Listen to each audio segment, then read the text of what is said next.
And then there's the question of lying. And the question of lying, since I'm in the media, though I don't admit it very often anymore, well, I guess now I'm unemployed, but I was in the media. It's a big question. I mean, when I started in this business, following my father, who was in this business, in 1991, there was really just kind of one, well, the unspoken rule was have an interesting life and learn how to tell a story at dinner and, don't pass out till you get home. But the explicit rule in journalism really was just one, was to tell the truth. We're in the truth business, that's it. And of course we get it wrong. When we get it wrong, we admit it. The basic requirement of seeking the truth is admitting when you don't find it, right? That's how you know an honest person, when he admits he was wrong. And if you're dealing with people who never admit they're wrong, you're dealing with liars. So there have always been liars, and there always will be. But what we're seeing now is very, very different. Because the kinds of lies, there are two things that make it different. The kinds of lies that we're hearing are not conventional lies at all. They're the inversion of the truth. They're the exact opposite. They're the mirror image of what is true. And anyone who has kids knows exactly what I'm talking about. All kids lie. This is how you know it's inherent to the human condition. All kids lie. Even your beloved little Dylan, he lies, okay? But they lie in a very specific way. So you come down for breakfast, you open the cabinet, and half the Oreos are gone. And you say, Dylan, did you eat an Oreo? And he's like, oh, no. You ate an Oreo, didn't you? Yeah, just one. Dylan, there are 12 Oreos gone. Well, maybe 2. You get it. He's lying, he knows he's lying, he's ashamed of what he did, he's trying to hide it, you caught him, he's doubly ashamed you caught him, and so he's trying to hedge a little bit. Well, it's not as bad as you think. Not that bad, a person only ate 2, I didn't eat 12. And instead of, smacking him and saying, you liar, you get it, right? If Dylan worked in the Biden administration, he would stare right in your eyes and smile and say, I didn't eat any Oreos. You did. You ate the Oreos. You ate the Oreos. And he would be so calm and unperturbed and so certain of your guilt that in your mind you would think, shit, did I eat the Oreos? Maybe I did, maybe I sleptwalked. Because we're not used to dealing with people who can lie without guilt. That's why the polygraph works. And everyone lies about the polygraph. Irony of ironies, they lie about the lie detector test. And they're like, oh, it's not admissible in court, it doesn't work. Oh, it certainly does work. No, it's not admissible in court. I don't know why, but if you work for a big company or CIA or DOD, or if you work for any organization where telling the truth is a high stakes matter, they will polygraph you. And if you've ever been polygraphed, you know how effective it is. And it's effective because people don't like to lie. They do it because they feel they have to, because they're hiding the truth about themselves. I get it. But they don't like it. And something in your body, literally in your body, rebels against lying. You tell a lie, your palms will sweat involuntarily, your heart rate will increase, and you will breathe more quickly. And that's what they're measuring, so they know you're lying. So it takes a very rare person to lie in the way that we're being lied to. And it takes a very rare moment to see lying at this scale. But the final fact that makes this moment different is that they're not just lying, they hate the truth. They're offended by things purely because they are true, even when they don't possibly threaten anyone. I saw this today.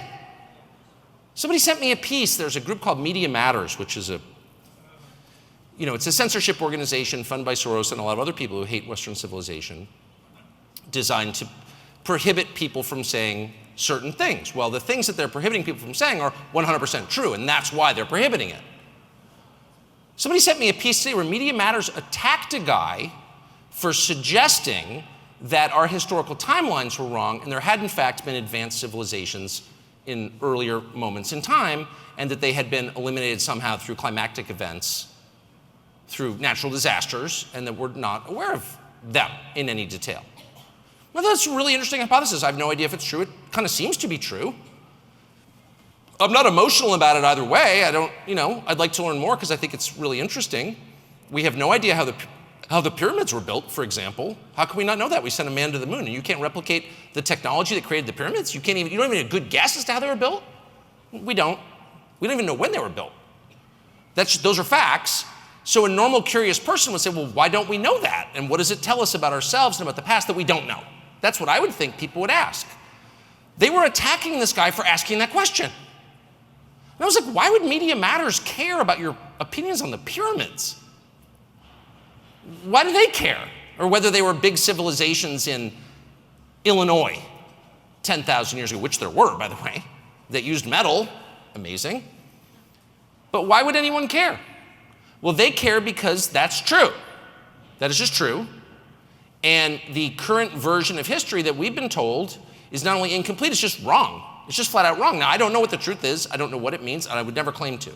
But I know that what I learned as a kid is wrong. And so it is much closer to the truth to say, we have no freaking idea how they built the pyramids, and that's kind of amazing. And Media Matters was offended. Now, why were they offended? They were offended purely because it was true. And that is across the board the case.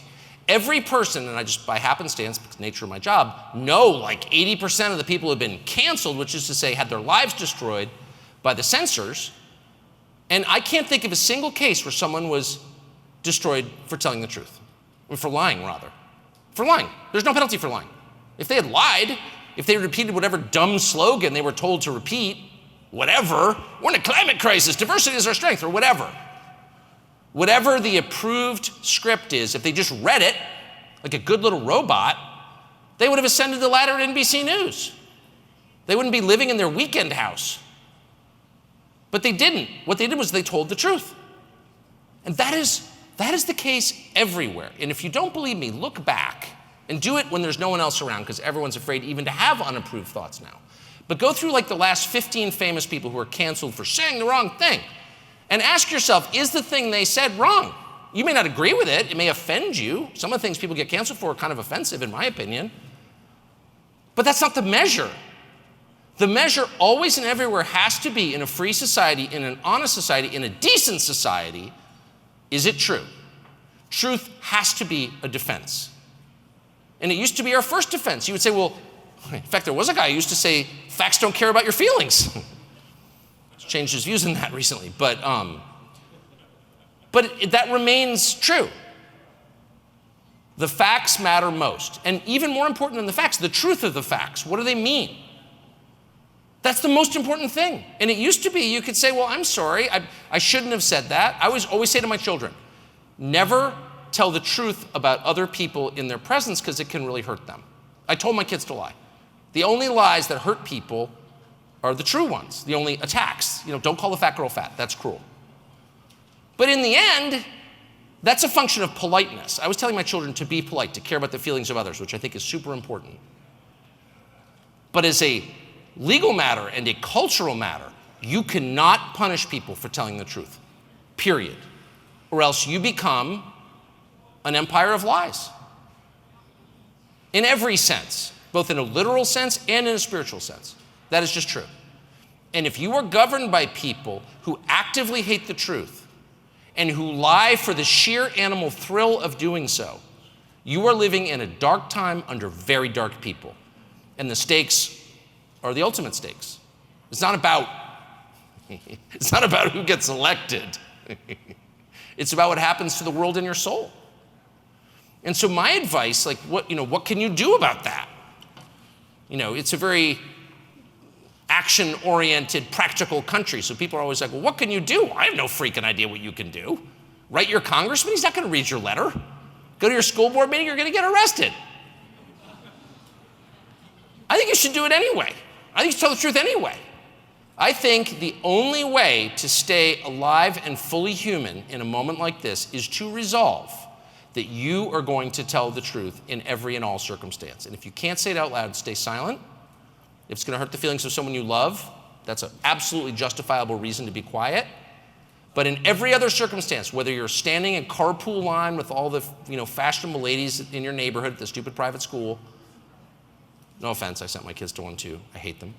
Or whether you're at a dinner party, or whether your wife's friends are over in their Soul Cycle outfits talking about something and you disagree, there's a way to do it. You can be gentle, you can be empathetic, and you always should be. But you should never allow yourself to repeat anything that you know is not true. That will destroy you. That is the mark not of a free man or a citizen, but of a slave. That is the difference between freedom and slavery, is the right to say what you actually think. That is the line. And anyone who is trying to force you to lie is A, your enemy, and B, believes that you are subhuman. Younger people say the news is full of lies. In Kennedy's motorcade. 239 people. The death of Jeffrey Epstein.